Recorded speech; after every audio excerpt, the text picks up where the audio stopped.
Oh, hello. Today I'm actually making a video on using the Autopark feature on a Tesla with Autopilot version 1.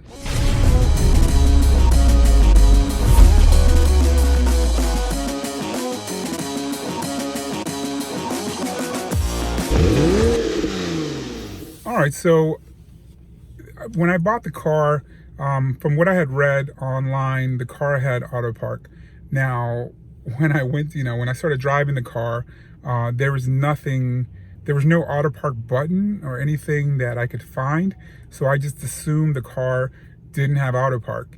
Now, at one point, I was going to a meeting and I pulled up to a spot and I put in the rear view camera in order to help me, I guess, back up into the spot. And all of a sudden, there's an auto park button that popped up. So I think the car pretty much just detects when there's a spot open. And I guess when you stop and you put the car in reverse, it'll automatically enable this auto park. So once you hit the auto park button, then it'll automatically take over and it'll handle the steering wheel. So I'm going to go ahead and I'm going to show you how that works. I'm just trying to see if there's another spot up here. There might be a spot up here.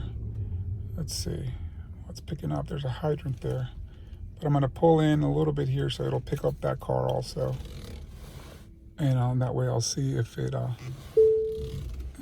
won't give me a P there. There it is. So once I passed it a little bit further, then let's try this one. We're going to put it in reverse, hit the start, and we're going to see what happens. So it's going to back up. It's doing everything. So I think you just have to go a little further away. Now I'm going to be careful because of that hydrant there.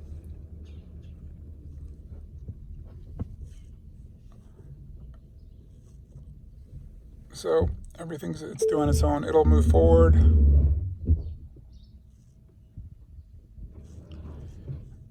it'll straighten it out.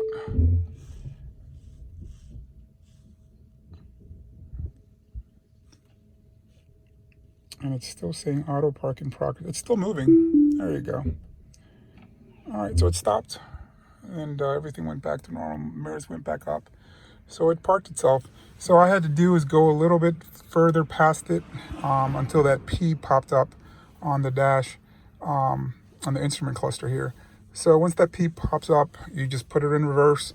You'll get that button that appears on the screen here. It'll say auto start park, and that's how you do the auto park. Now, for that P to come up, to me, it just seems like, I don't know if there's a rhyme or reason for it. Sometimes it pops up, sometimes it doesn't. A lot of times, really, it's when there's two cars present, it'll pop up. If there's not, then normally it won't pop up. If the parking spot's just huge, there's really no need for auto park. But so that's just me showing you how the auto park works in a AP1 or Autopilot 1 vehicle. So this is a 2016, but there's several other vehicles that are AP1.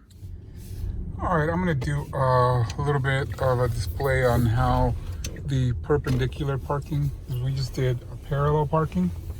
So we're going to do something where we're going to be parking in one of these perpendicular spots in this parking lot. Don't know if it can park on the left side.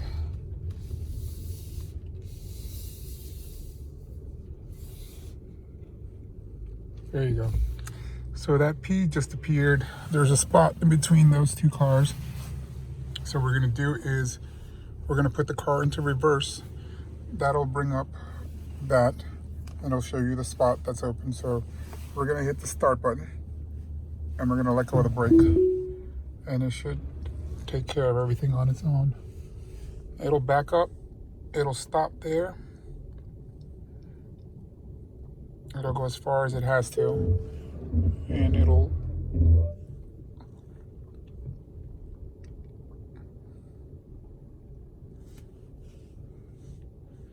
go as far forward as it needs to.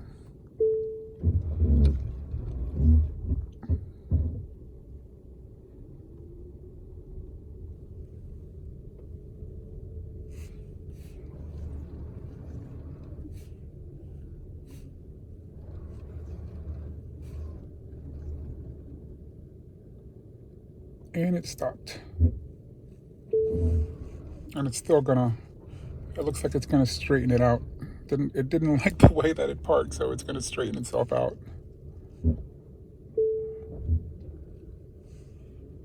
It's interesting.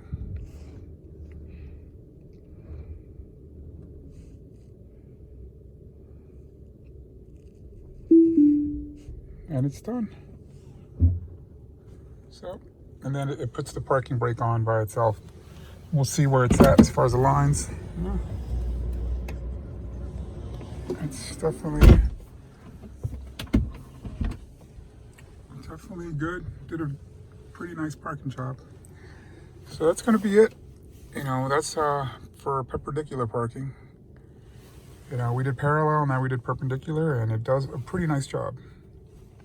All right, so that's been my demonstration of how the Autopark works. It's a little tricky because sometimes it's I find that it's kind of tough to get that P to appear so that it detects that there's a parking spot. And but it works really well once it actually, you know, latches on or, you know, catches the spot. So, you know, when I first got the car, I didn't think it had Autopark because I couldn't find it anywhere. And I know somebody put something in the comments regarding that. So you know, hopefully this video will help other people out that have AP1 and they think that your car doesn't have Autopark. It does. You just got to figure out how to use it. It's not like a button that's there. It only pops up when the car detects that there's a parking spot open. So anyways, you know, hope you enjoyed the video. Hope it helped you out. And if you haven't done so already, go ahead and subscribe, hit the like button, hit the notification bell, and let me know what you think. Take care.